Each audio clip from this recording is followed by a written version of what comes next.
Quelle porcherie de Hans Wilhelm. Franquin est toujours seul. Il aimerait bien avoir des amis, mais il n'invite jamais personne chez lui. En vérité, Franklin est gêné dans sa famille. Personne ne balaye ni ne lave la vaisselle. Personne ne range ni ne fait son lit. Personne même ne se lave, ou alors rien qu'une fois par an, si c'est vraiment nécessaire.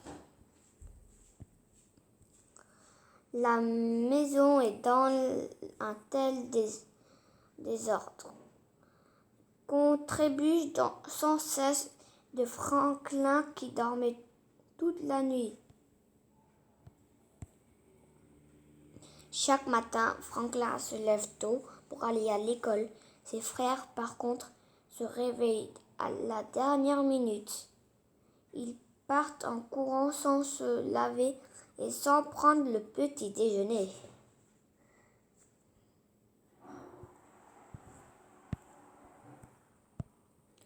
À l'école, l'instituteur oblige les frères de Franklin à s'asseoir loin des autres élèves. Ils sentent tellement mauvais qu'aucun cochon ne supporte leurs odeurs. Franklin voudrait bien que ses frères changent, mais cette saleté semble leur plaire.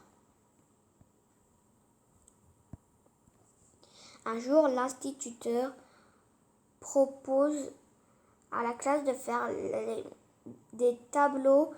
Peignez ce que vous voulez, dit-il. Franklin choisit de peindre un arc-en-ciel.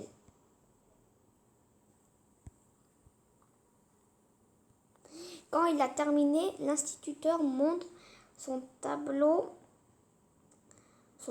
à la classe et y est peint un magnifique ruban rouge et or. Franklin a gagné le premier prix. Il est un petit peu intimidé car il n'a pas tellement l'habitude d'être félicité, mais au fond de son cœur, il se sent fier et heureux. Il me demande ce que mes parents vont dire. Pense-t-il en ramenant la peinture à la maison? À sa grande joie, tous sont très impressionnés. Regarde-moi ça, nous avons un vrai Rembrandt dans notre famille, affirme son papa avec fierté. C'est le plus joli arc-en-ciel que j'ai vu de ma vie, ajoute sa maman. Un véritable chef-d'œuvre, conclut grand-père. Accrochons-le au mur, proposa papa. Oh, tu crois, proteste Franklin.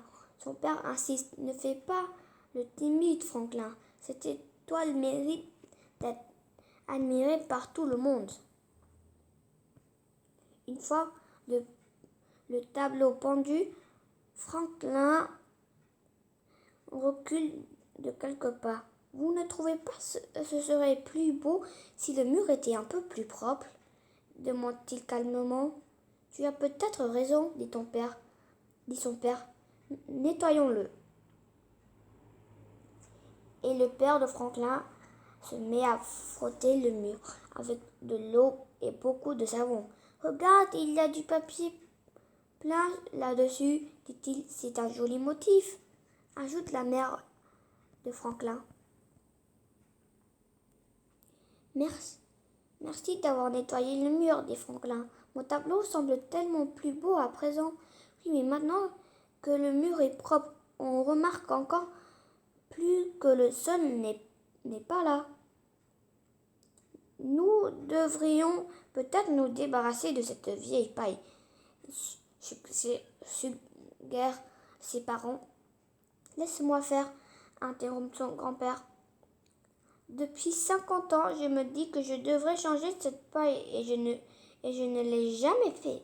Ce tableau me donne une bonne raison de 10 mètres et il remplace la paille sale par de la paille fraîche.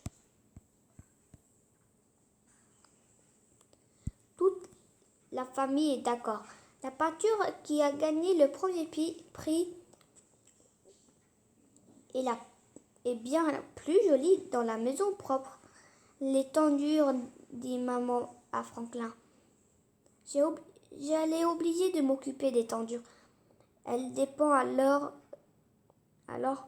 les tentures et les lave dans sa grande bassine. Elle a besoin de beaucoup d'eau et de beaucoup de savon. Petit à petit, la mousse devient blanche. De milliers de bulles s'envolent et éclatent de tous côtés.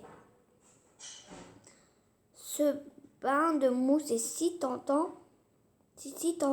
que bientôt tout plonge dans le bassin pendant des heures. Il s'éclabousse, souffle et grogne en riant à groin déployé. Franklin n'a plus honte de sa famille.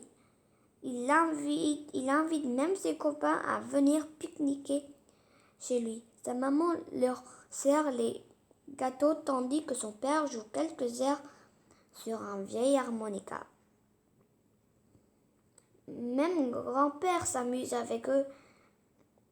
En partant, les amis de Franklin lui disent « Ta famille est vraiment formidable. » Franklin est tout à fait d'accord avec eux.